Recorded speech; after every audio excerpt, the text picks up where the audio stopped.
Yes, please. Let him say.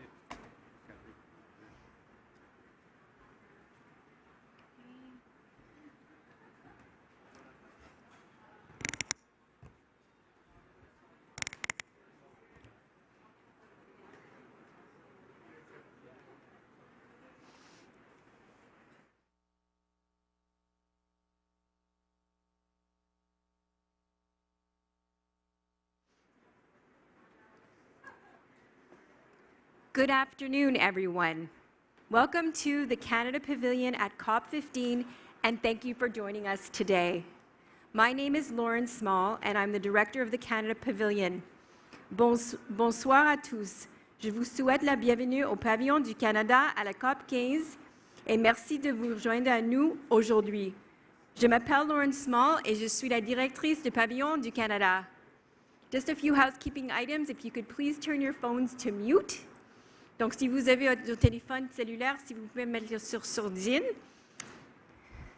La prochaine session sera en anglais. Donc, si vous avez besoin des écouteurs, visitez Nicolas. Priez de retourner les écouteurs dans la salle avant que vous sortiez la salle. Merci. Aussi, cette session sera enregistrée. The session will be recorded as well. C'est avec plaisir que je vous présente notre prochain événement, la richesse inclusive comme mesure de la durabilité et de l'équité, par organisme l'Institut international pour le développement durable. I am pleased to introduce our next event, Inclusive Wealth as a Measure of Sustainability and Equity, hosted by the International Institute for Sustainable Development. The event will be moderated by Pushpam Kumar. Pushpam Kumar is a senior economic advisor for the UN Environment Program, UNEP, and also the chief environmental economist for UNEP. He has been instrumental in designing, implementing, and providing leadership to the operationalization of concept. Natural capital, culminating into a resolution on nature capital passed during UNEP's Environmental Assembly. He works on bringing nature closer to financial and economic planning and models. Currently, he leads inclusive wealth, planetary crisis and human development, financing of SDGs, nature-based solutions, restoration finance, human and planetary health, amongst others. Please join me in welcoming Pushpam.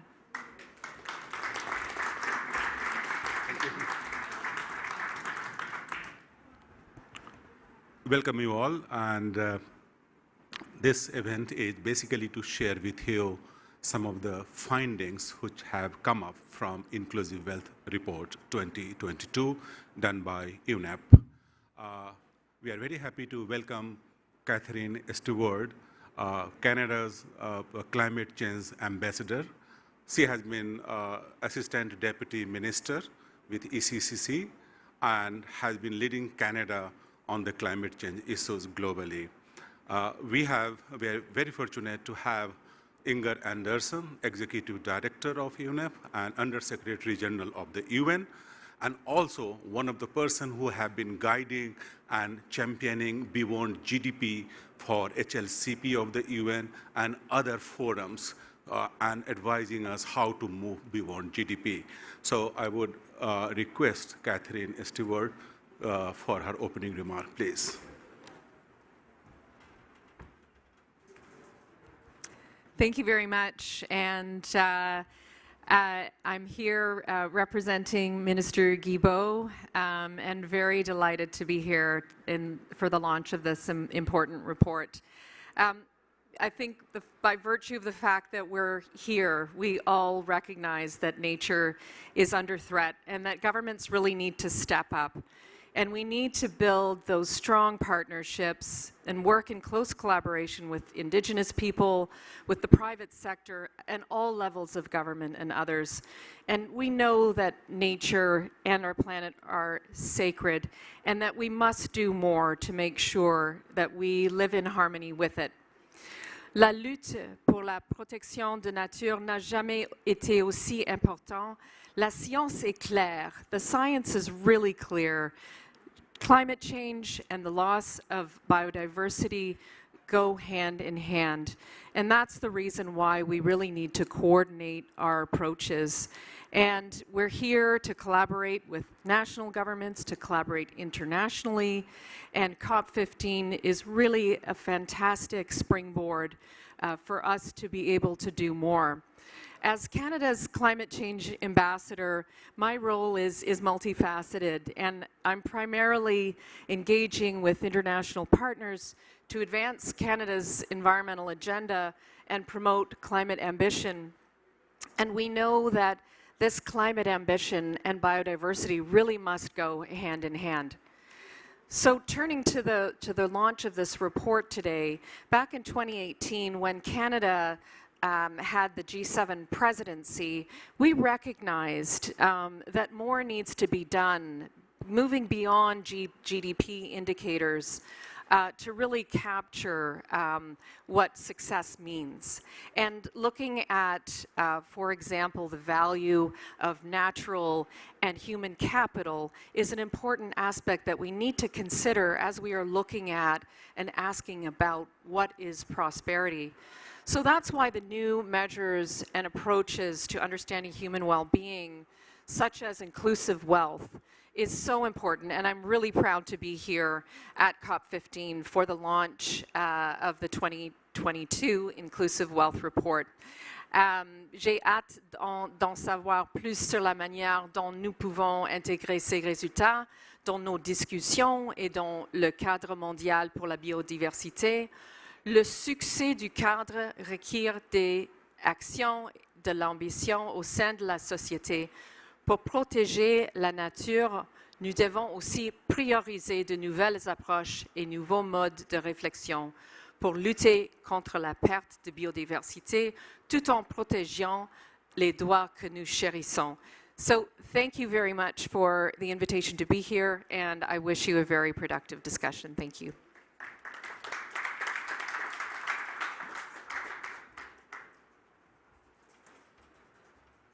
May I request you, Inger, now to come and give your opening remark, please?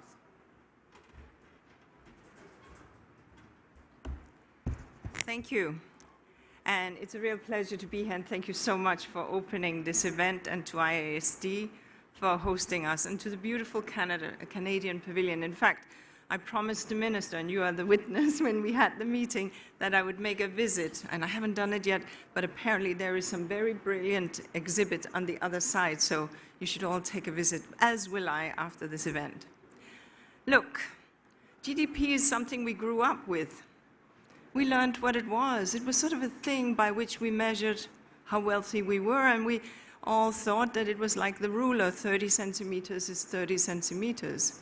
And we assumed that as countries came out on a scale, that it worked, and that it was a reflection of wealth and well-being and all these things that we want to strive for in societies. In fact, the scientific measure of GDP is the total monetary and market value of all the finished goods and services produced in a country within a certain period of time. Services and market value. So if I build a coal plant and I do a lot of CO2 emissions and whatever else into the atmosphere, I have in fact created wealth.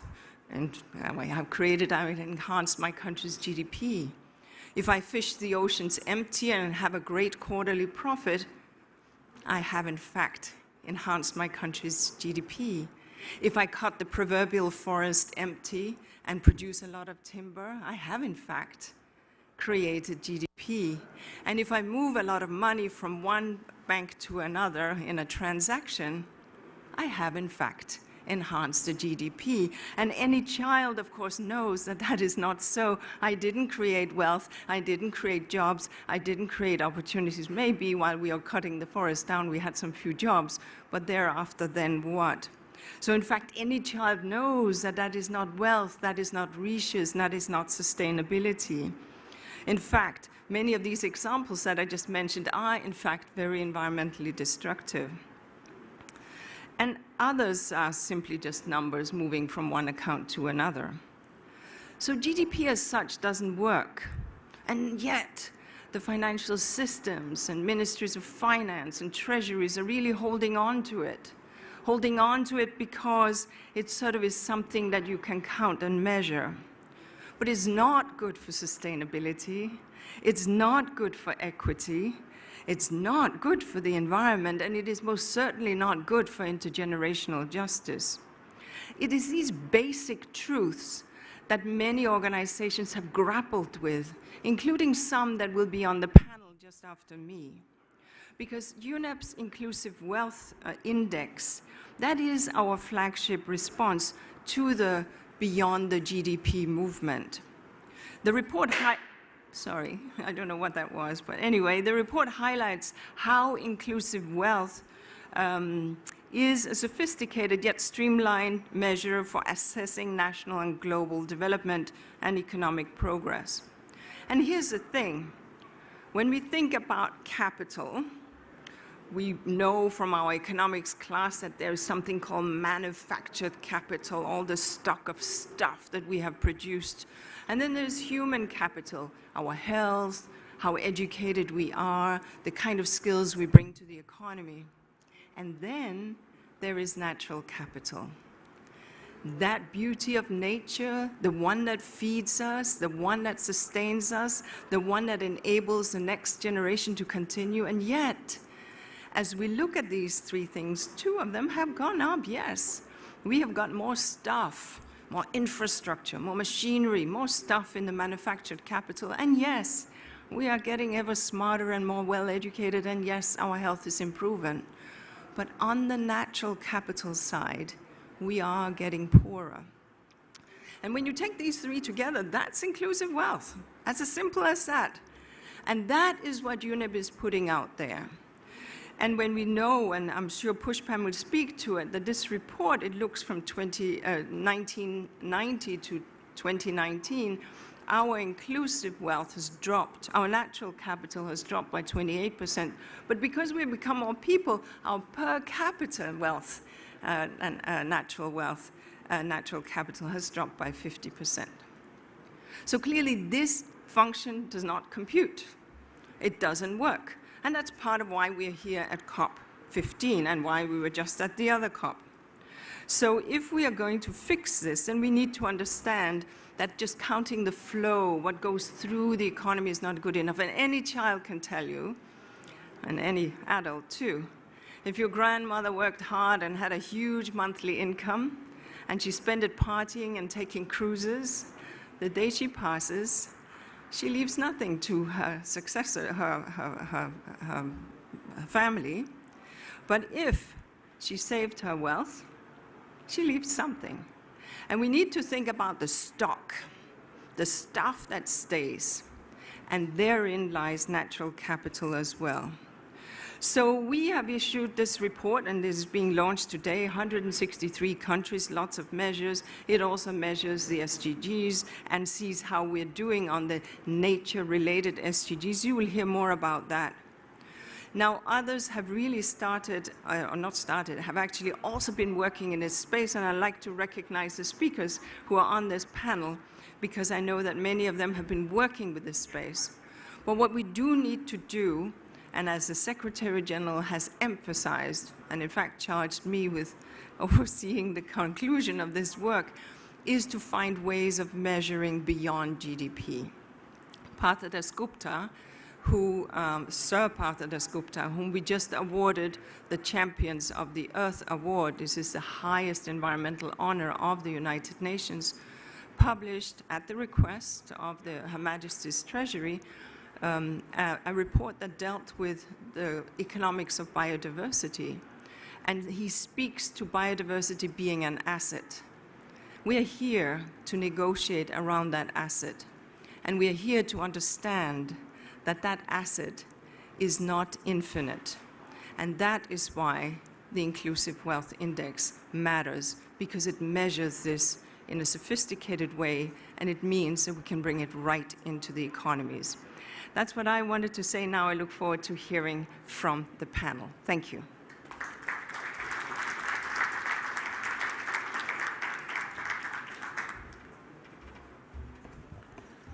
Thank you, Inger. Thank you Ambassador University World. Before we come to the panel, since we are talking about IWR 2022, Inger has already highlighted some of the findings, but just to give you the idea what this report is all about, this is a 300-page report. Thank you very much. Thanks. 300-page reports, and with 25 figures, around 72 tables, appendices, deep dive into the data, the assets and production boundaries, and then estimate the, what Inger mentioned, manufactured or produced capital, natural capital, and human capital for 163 countries for 1992 to 2019. 2019, it is a little late, but the data was available only for that year, where we can compare all the countries, 163. And that's why this was the markup point. The data is all from the UN sources. Somewhere, World Bank and other sources have also been referred to. Now, inclusive wealth is basically an idea to strengthen wherever GDP has the limitations. And of course, we have to hear more, from the panelists. Give you 5 findings in 5 minutes. Can we go to the next slide, please? So finding number 1. So this is 1992 to 2092. 2 things. As Executive Director UNEP mentioned, natural capital is on decline for that period. That is in black and white. Second, the rate of growth of GDP is much higher than the rate of growth of inclusive wealth. What does it tell us? That we are blurring the boundary of income and wealth. And long back, the person who gave this idea, late Simon Kuznets, had warned us, mixing income with wealth is a very bad economics. That is what we are doing if we are not accounting for depreciation or depletion of natural capital. And that is very clear from this report, that we are mixing income and wealth. For sustainability, it's a bad economics. Next. In many parts of the world, we are consuming beyond our means. So that means that in rate of growth of inclusive wealth per capita is less than 1. We are not growing, and you can see the gray area. Unfortunately, many countries who are consuming beyond their means are in the south. That is what the data is speaking. We are not saying anything. This is the data. And that we have to remember that if we recognize inclusive wealth as a supplement to ongoing GDP or as a measure to implement beyond GDP, it will be helpful. Third slide, please. Okay, this is, many of you have been working in climate change. Rise in temperature has adverse impact on the resilience and condition of natural capital. In fact, on the y-axis left, it is natural capital, and then on this side, right-hand side, it is CO2 damages, CO2 rise, and you can see that as the temperature rise, there is a decline in natural capital. So climate change induces decline and depletion of natural capital. And that, once again, this report proves that the biodiversity and nature are not disjunct concept from the climate change. They are interrelated. So the data for 1992 to 2013 on climate change and the natural capital also confirms that. Again, one clarification, which since this is being live, live broadcast and live, when we are measuring natural capital, it is not the market price. It is the accounting price or the shadow price, because market price does not capture many of the side or adverse impact, what economists call externality. So in this case, we are using accounting price, and that should be helpful. Can we go to the next slide, please? This is interesting. The inequality in wealth and inequality in natural capital, they are correlated. Once again, the depletion of natural capital or decline in natural capital induces economic inequality through inequality of inclusive wealth. We all know there are many ways to measure economic inequality, whether it is Gini coefficient or public wealth ratio, 20-20 ratio, and so on and so forth.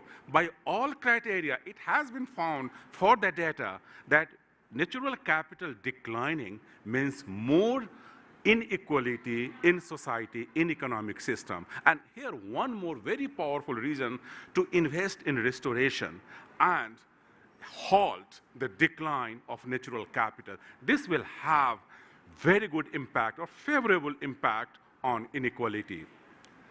Next, please. So what we do about it? Certainly, this is a global data. We need to do it more at the country level. And so we need to pilot Beyond GDP inclusive wealth in selected countries to come out more powerful and compelling insights. Second, we must, that is what we have been talking, invest in sustainable natural capital management for reducing economic inequality. This is a powerful message. One more reason that you can see the synergy between management of natural capital and reducing economic inequality and opportunities, which unfortunately has gone up in post-pandemic arena.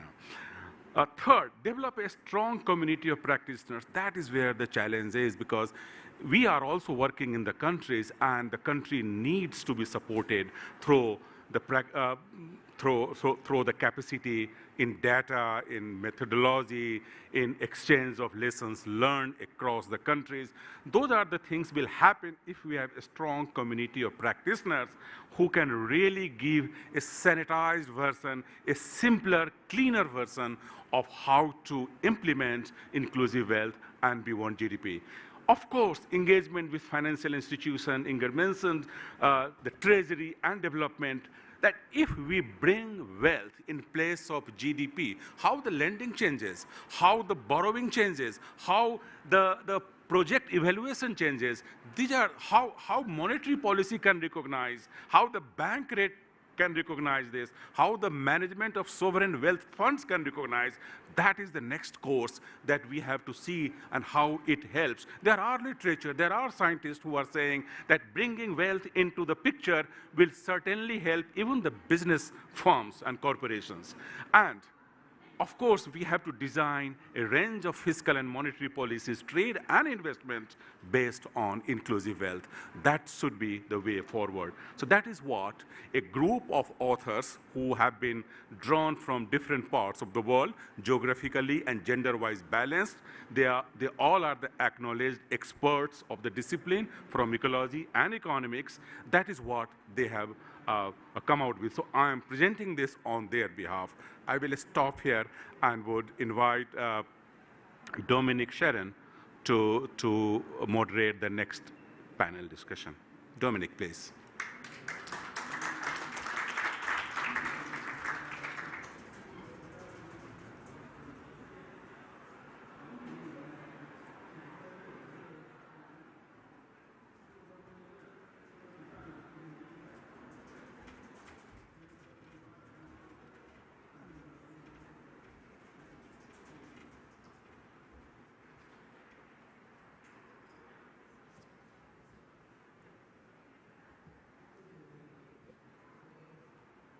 Good afternoon, bon après-midi tout le monde.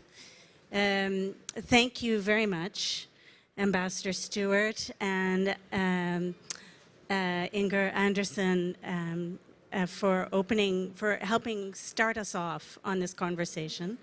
And of course to Pushpam for presenting the results in a very lightning style of the report.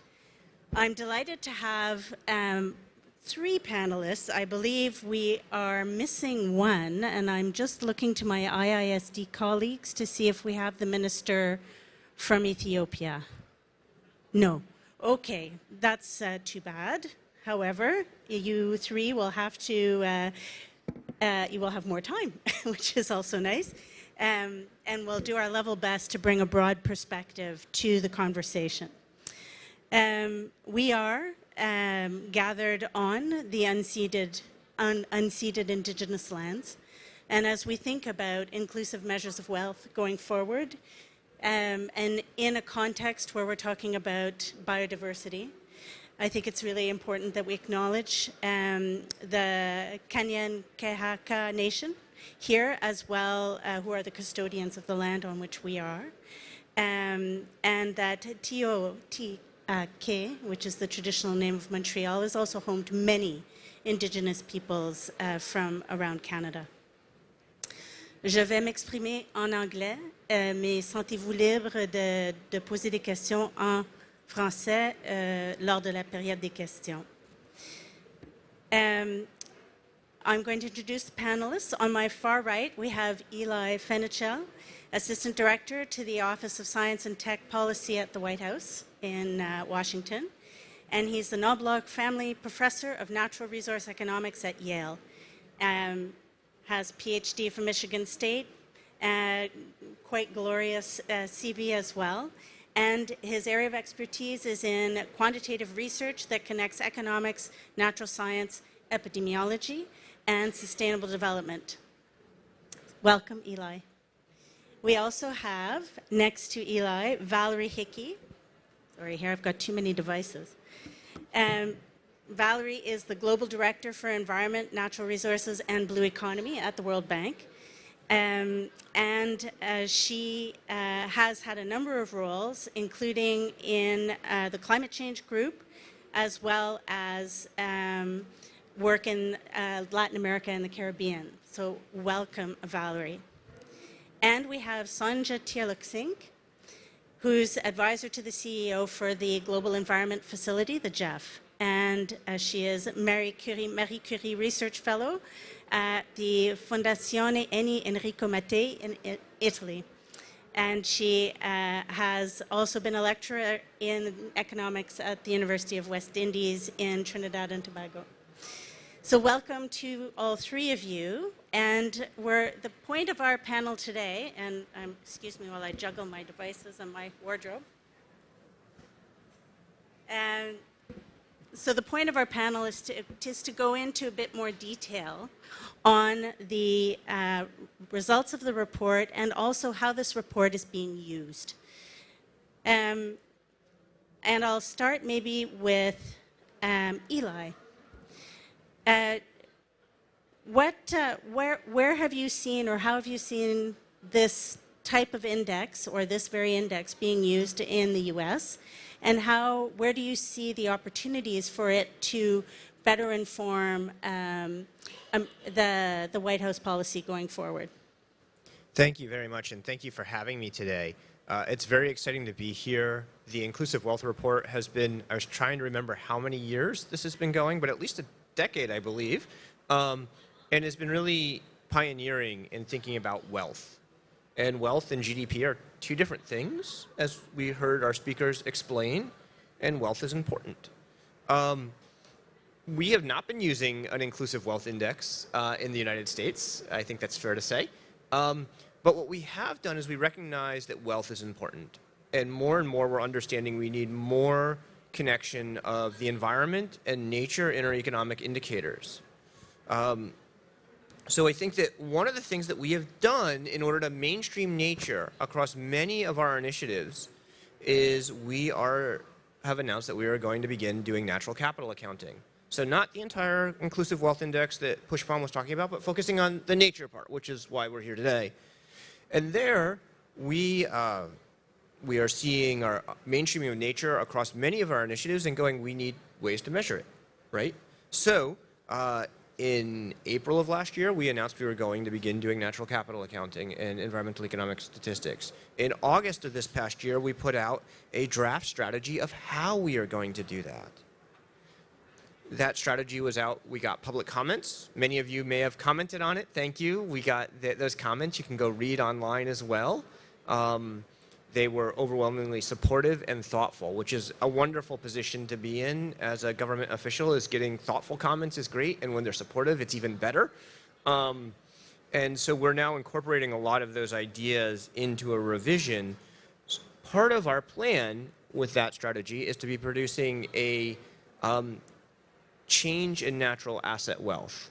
So again, moving to a wealth framing and filling out the national balance sheet, which most nations have balance sheets, and there's a place on those balance sheets for many natural assets. Sometimes they're called biological assets, sometimes they're called natural assets. It's there. We're going to start doing it. We know other countries do some of it already, and other countries are working, hopefully, with our ambition as well to fill it out further. Our strategic plan covers the next 15 years. So we're not saying we're waiting 15 years to do it. We're already, some of our experts are already starting to, in expert communities, show what they're doing. We're starting to kick the tires. We'll see elements of this coming out as early as next year. But over the next 15 years, we wanted a long-term strategy because this requires long-term thinking. Wealth is about the long term, and we needed to think long-term, and we wanted to create a ramp going from research and pilots and experimenting all the way to our core statistical products. So by the end of 15 years, the goal is to have a whole set of natural capital accounts as core statistical products in the United States. We're starting off with not everything. You can't do everything at once. We're going to run before we walk. We're thinking about different accounting boundaries, and so these are some of the issues that the speakers were talking about. There's a lot of weedy things here, but we need to do things that move beyond GDP in a very deliberate way to bring everyone along. And what's great about this is we have 27 agencies and departments and offices from across the US government. This isn't an initiative of our environment. I mean, the Environmental Protection Agency is involved. Our parks, our Department of Interior is involved. They're great partners and doing a ton of work. Also, our Bureau of Economic Analysis and our Bureau of Labor Statistics and our Treasury and our trade representatives, even our Department of Defense, they're all involved working together on this because we see this as a all of government challenge, and it needs an all of government solution of mainstreaming nature. And that's what natural capital accounting and this is really about. It's, and the one thing I wanted to say, because Pushpam prompted me, I think it was Pushpam prompted me to remember this, and it's one of the things I like to talk about. And hopefully the Canadians will fill in the history here, but we're in Canada, so I wanted to point this out. Pushpam mentioned Simon Kuznets, but one of my favorite books is actually a 1906 book by Irving Fisher called The Nature of Income and Wealth, Income and Capital, Nature of Income and Capital. It is one of the most foundational books in economics and accounting. Page 2 of that book says Newfoundland fish stocks. First example of wealth that book uses. I have been corrected when I've said that was in Canada because I guess Newfoundland wasn't part of Canada in 1906, but I felt that was a good little anecdote given where we are. Thanks, Eli. And indeed, the story of the cod banks off Newfoundland in the Atlantic are a cautionary tale, and I think emblematic of the extinction crisis that we are in, and the issues, the urgency of the issues with which the negotiators are grappling with here during the conference this week and next. The challenge I think we have, as you've outlined, Eli, is we're a little bit late to the game, I think, in all countries in moving beyond a focus only on productivity and moving to think about how do we more effectively account for the natural assets, the human capital as well. If I go to Valerie now, Valerie, you're at the World Bank, and you have been grappling with these issues as well. And can you tell us where the World Bank is in its journey to think about beyond GDP, and where you think an instrument like this index, but more importantly, the kind of alarming news that the wealth report is showing us, where are you taking that with the bank? Thank you, Dominique. You know, it was interesting listening to Inger and the ambassador talk about how important getting beyond GDP is, and it is, but it's also equally important that we don't frame this as an either or. It's not GDP or inclusive wealth. It's a both and discussion, and I think that's important because we know there's a degrowth agenda going on, and we're living in a moment when the hard-won development dividends, hard won by the poorest people on this planet to try and get into the middle class, are in danger. We can't have a conversation that says GDP doesn't matter. Because it does, and for a long time it did track with development gains. If you look at since the 1980s until before COVID, the income of the lowest half of people on the planet, the poorest people on the planet, did double. Maternal health doubled. Maternal mortality, child mortality was cut in half in that period. There's 100 million children running around being loved by their parents who wouldn't have existed, who would have died in childbirth. So GDP matters. Economic activity is important. It's just that what we found since COVID, not just because of COVID, but in this period, is that it isn't enough. We were suddenly hit in 2020 by this terrible combination of COVID, climate change, suddenly getting very, very bad. It was no longer seen as something that was about our grandchildren, it was about our grannies as well, because it's happening now, and conflict, all of which are related to natural capital. And I don't think we think about this enough. We may not know where COVID comes from, but we know that pandemics are coming at us through the arc of deforestation, through wildlife crime, through zoonoses that are traveling from wildlife through livestock to us. We know that climate change is not just affecting natural capital, and it is, but the loss of natural capital is accelerating climate change. And the number of disasters is increasing. And conflict is something we don't think enough about in terms of natural capital, but between 1946 and 2010, 40% of all conflict was caused by, or made worse by, or funded by natural capital. And so these last few years, we've really seen that GDP is not enough, that if we're not keeping an eye on the underlying assets, including natural capital, that produce that economic activity, we're not doing enough. So are we late to the game, Dominique? In many ways, yes, but like everything in development, we tend to sometimes be responsive. And so there's been a lot of work being done on natural capital accounting for the past 15 years. There's been a lot of work in different countries. Botswana has been doing water accounts, the Philippines has been doing natural capital accounts, we have tourist accounts, we have all sorts of accounts based on renewable natural capital, because of course the other thing we need to distinguish is when it comes to natural capital, it includes non-renewable natural capital, fossil fuels. So we also have to be very careful to nuance the story on natural capital, because it's not all nature. Some of it are the very fossil fuels that a lot of us stand up and talk about the need to transition away from. So there's been a lot of work going on. At the World Bank, we've been working on something called the Changing Wealth of Nations. It's our flagship report, the equivalent of the Inclusive Wealth Report. And this has been our way of working with countries using the UN SEA, the System of Environmental Economic Accounts, to begin to do what Eli was talking about, which is get natural capital onto the balance sheet through every country's system of national accounts. And that to me are sort of, we have two key next steps, I think, Dominique, when it comes to this. We've been in a wonderful period of creation when it comes to wealth accounting, and there's been different ways of doing it, and co-evolution of ways that are similar in some ways and different in other ways. And the IWRs and the Inclusive Wealth Index is one, our Changing Wealth of Nations and Natural Capital Accounting is another. And that's been very, very important because we need to understand how different ways work and what's good and what's bad. Now I think we need to come and start moving towards convergence. One of the powers of GDP is that everybody measures it the same way, everybody uses it the same way.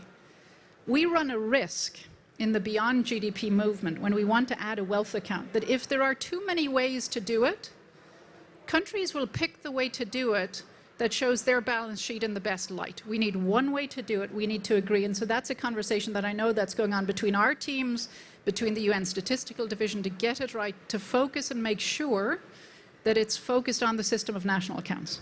And that means thinking about price. We use market price or proxies for market price. You use accounting price and shadow price. We have to figure out when it's on the balance sheet, we have to make that distinction clear, and it has to be usable by governments. I think the second next step we have to do is be able to talk about this to people who aren't necessarily economists. We have to be able to talk about this in a way that people understand. And we also have to be able to talk about this to ministers of finance and economists in the Departments of Statistics office, not in an ideological way, not using these big numbers to push an environment agenda, but to make this agenda, the wealth accounting agenda, boring. Just another part of their job that they do. So whether or not they like the environment, whether or not they think nature matters, is irrelevant, because the way they do their work will have to include it. So we have to find a way to talk about this that everybody understands, that doesn't mean we compete with GDP, but we're adding to it, and that does help countries understand how to use their balance sheet better. Thanks, Valerie. And it's really compelling, I think, to think about how we can bring about a change in the way people think about economics and how you measure what's good and prosperity. But at the same time, do it in a way that's matter-of-fact and boring, such that it helps avoid some of the very polarized perspectives on the issues of environment versus growth. And I think it's patently obvious that the solutions that will be needed to move forward with the climate crisis, with the biodiversity crisis, and with inequalities, those things cost money. And that means that we need to be thinking about prosperity. We need to be mindful that we're aware of what economic development is doing to natural capital and human capital. But at the same time, I think you're right. It doesn't necessarily always need to be an either-or. Sonja, your clients are in those gray countries that were on the map that Pushpam showed. We see that the overexploitation of natural capital is happening in some of the poorest countries in the world, where people are pushed to use the natural capital and to overuse the natural capital for survival. And I would love to hear how you've been working with countries around the world to help find solutions to that overexploitation of the natural capital, and to give us your perspective on this index and the challenges of using it, but also the opportunities. Thank you so much, Dominique, and thanks to my colleagues on the panel and to the Pavilion for hosting this event. So it was interesting listening to Inga this morning, Inga just now talking about, or the whole conversation about going beyond measuring GDP. But I think we need to go beyond going beyond measuring GDP. And I know that's a bit of complicated English, but what I mean is that we need to go beyond going beyond measuring GDP, because we need to integrate these into decision-making processes. And at many levels, we need to integrate these kinds of measures into decision-making at international levels, at multilateral levels, at country levels. So, having said that, I'm from the Global Environment Facility. We're the financial mechanism to 5 international conventions, one of which is the Convention on Biological Diversity, which is why we're all here. We provide grant funding to maybe approximately 160 developing countries to help them meet the objectives of these conventions. We operate in 4-year funding cycles. We recently completed our replenishment for our 8th cycle, and so we've started our what we call our JEF 8 on the 1st of July, and that will run for 4 years. Now, why am I giving you this history? Because in this process, our replenishment negotiations for this cycle, which has taken place over the last year and a half, we started the conversation on going beyond GDP in terms of how we allocate resources to countries. So we have 5 focal areas: biodiversity, climate change, land degradation, international waters, and chemicals and waste. And for 3 of those 5 focal areas, in fact, for the 3 areas that are related to the Rio Conventions, we have what we call, we have an allocation system where we pre-allocate grant funding to our recipient countries. And since the beginning of time, or since the allocation system was first introduced in 2006, and then amended in 2010, GDP has been one of the parameters in that system. So what that allocation system looks at, it looks at the potential for a country to contribute to global environmental benefits. It looks at the capacity of the country to generate those benefits. And then we have an income-based measure to marginally shift resources between richer and poorer countries. And forever, that has been GDP. Now, for our GEF8, every cycle we revisit this allocation system, and we look at new data sets, new ways of measuring, new methodologies. And for the first time in these negotiations in the last year and a half, we started a conversation about using something other than GDP.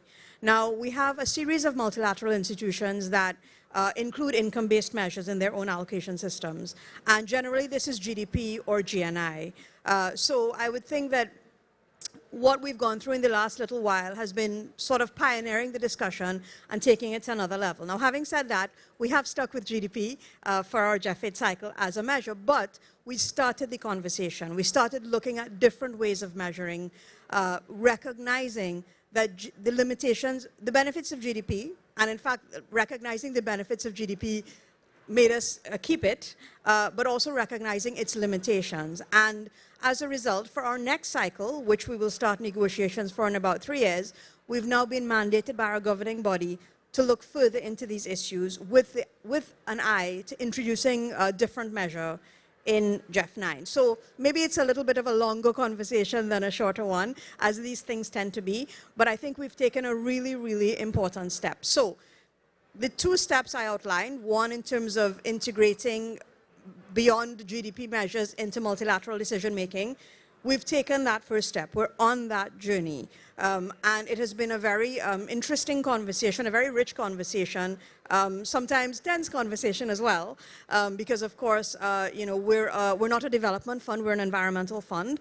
And so that's point 1. And point 2, of course, is that once you look at any aggregate measure at a country level, you're then taking away from the sub-national differences that can exist. And this is the case for GDP, for inclusive wealth, for any aggregate level, which, you know, when you start looking at different levels within a country, the situation can be very different from one area to the next. And that's an ongoing challenge for all of us in terms of how we, you know, how we measure and what the kinds of data that we input into these kinds of processes. So the first point in terms of multilateral decision making, I'd like to think we've taken the first step.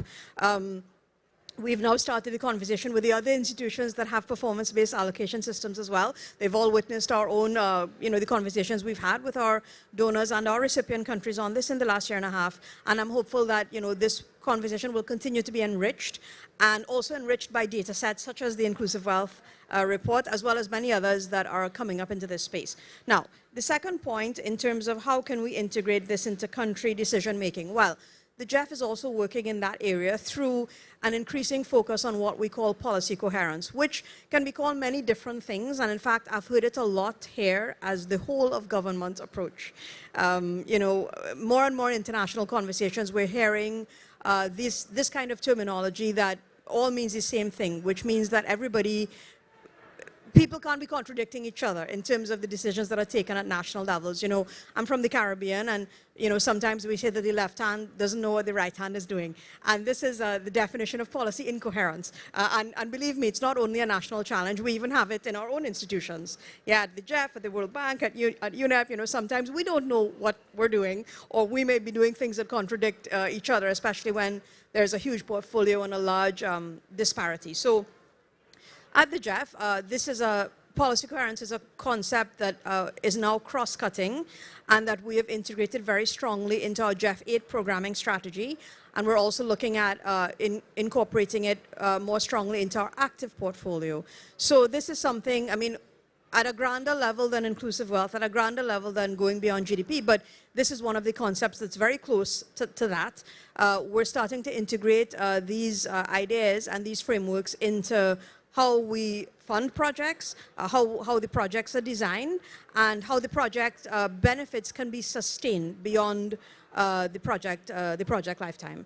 So this is what I wanted to say in terms of the GEF, and yeah. We look forward to the conversation. Thanks very much, Sanja. And I think I will come back to you, and certainly we have a bit of time. I do want to leave a few minutes in case there are questions from the audience, so I won't blather on too long here. But as the organization I work for, Canada's International Development Research Centre, is part of Canada's international assistance, and we provide grants for research that's led by researchers in the low and middle income countries, and to help address the challenges of development, inequalities, climate, biodiversity. And so key in my thinking when I'm engaging with a panel like this is to understand better where the gaps in knowledge are, so that indexes such as this can be more useful, but also so that we can find the way forward to help move the conversation out of that very polarized dimension of environment versus growth that Valerie, you were alluding to, but and Eli, you didn't, but you live it. And I'm wondering, Eli, just really quickly, in about a minute, where do you see the opportunity in the context of the US to move the conversation forward on things like biodiversity, natural capital, and inequalities in the context of the country's way forward from a prosperity perspective? Right. So thank you. So very quickly, it's about mainstreaming nature. It's about not thinking this is one announcement or one thing over here we're going to do. So if you look at what the U.S. has done over the last, say, half year, we've announced our natural capital accounts. We've put out how we're going to do it. We have recently put out guidance to all of our federal agencies for indigenous knowledge. We have put out a roadmap for putting out nature-based solutions embedding in our infrastructure, our new big infrastructure plan, our Inflation Reduction Act, and all the climate forward thinking there. We have our Chips Plus Science Act. You know, we are putting out lots of money, and we are guiding agencies how here and there to adjust to be nature positive through using nature-based solutions. We've also included nature in our national security strategy for the first time. So this is what mainstreaming nature looks like. Living it is not going to be, we're not going to wake up one morning and it's going to be there. It's going to be slow creep, and that's what happened with the, you know, again, I'll come back. What do you think Simon Kuznets said when he was first putting together national income and product accounts? Are people really going to do this like GDP thing and we're going to be talking about it at a biodiversity conference? I mean, really, it's a everything everywhere, but not the whole ball of cheese, or whatever the right translatable analogy is for all the non-native English speakers here. Thanks, Eli. Valerie, I'll come back to you then, because you opened that particular branch around how polarizing the conversation about alternatives to GDP, or the conversation, because it triggers this conversation about economic growth versus the environment. Certainly that's not what we're talking about here, but do you have, in your sort of experience, do you see a reason for optimism going forward? Absolutely. The very fact that we're talking about this here gives me hope. And it's not just here. I mean, we have now many countries doing natural capital accounts, including the US. That wasn't the case just a year ago. We have many countries, developing countries, who are still in the midst of figuring out how to feed everyone, how to get everybody a job, how to get everyone into the middle class, are actually including natural capital accounts in their system of national accounts. So there's lots of hope. But to bring it back to the GBF discussions here, which I think matter, we have to have a discussion in this space about defragmenting.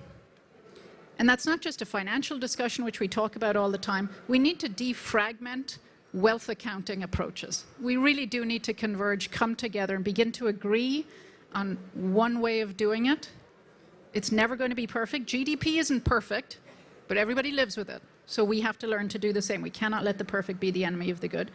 And we have to make sure that GBF is more than a conversation or a set of targets around protected areas. It's not just the 30% of land and sea that's protected, it's the other 70% too. Because natural capital is not just in protected areas. It doesn't just underpin protected area economic activities, it underpins whole of economies. And so we need to defragment the discussion, make sure we're talking about the 30% and the 70%. It goes to the mainstreaming issue. And we need this to be a discussion not just among ministries of the environment. It needs to be with ministers of finance. And that means we all have a responsibility, particularly the economists among us, particularly the institutions that go beyond environment, to make sure that we're having a conversation about how we integrate development, nature, and climate. It's not an either or, it's adding all of these things and doing them together, and that matters. Thanks, Valerie. Sonja, you're going to have the last word. And the question I'll pose is, if our honorable colleague from Ethiopia had been here, he might be saying, you know, this is a huge challenge, even for a huge country with a lot of natural wealth like Ethiopia. How do we help extend the conversation so that countries that are struggling economically with great levels of inequality still can also see the way forward, perhaps with help from the richer countries in the world, to conserve and build their natural capital and help offset the balance sheet? Thank you, Dominique. So two things. One is what I would tell our esteemed colleague from Ethiopia would be, first of all, I think the international institutions like the GEF and others need to give the right signals. So, you know, having the conversations at those levels and mainstreaming these concepts into what we do matter. I think these matter greatly, and it helps to filter those concepts through down disaggregated to the national and subnational levels. So that's one. The second thing is, I think we need to invest into, you know, project designs and concepts that reflect these kinds of initiatives. And we do that. We partner with the bank on many things. We've partnered with UNEP, and not as separate concepts. I think it's important to mainstream these concepts into everyday business, into how we do projects and how we do programming. And that's also a function of our plan going forward. So I think there's hope, even though you didn't ask me whether there's hope or not. Given that I have the last word, I do think I always will feel hopeful that we're going in the right direction. I think that we can feel frustrated that we're not going as fast as we like, and that's always the case when it comes to these kinds of topics and conversations. But I do see a positive trajectory, and that at all levels of conversation, we're going in the right directions. Thank you. Thank you, Sonja. And I haven't left a time in the official program for you, but we have a reception now, so you are welcome to stay and interact with our panelists, with Pushpam, who's still here. We really look forward to hearing from you. I'm just looking at our IISD colleagues. Yes, we're cutting. And the reception is just here, just out front. Donc, merci beaucoup tout le monde. Thank you so much for joining us at this supper time on Saturday. Really a delight. I'd like to thank also, of course, UNEP and our colleagues at IISD for helping organize this event and this fantastic conversation. Thank you to the panelists. It's been really an honor to sit here with you today.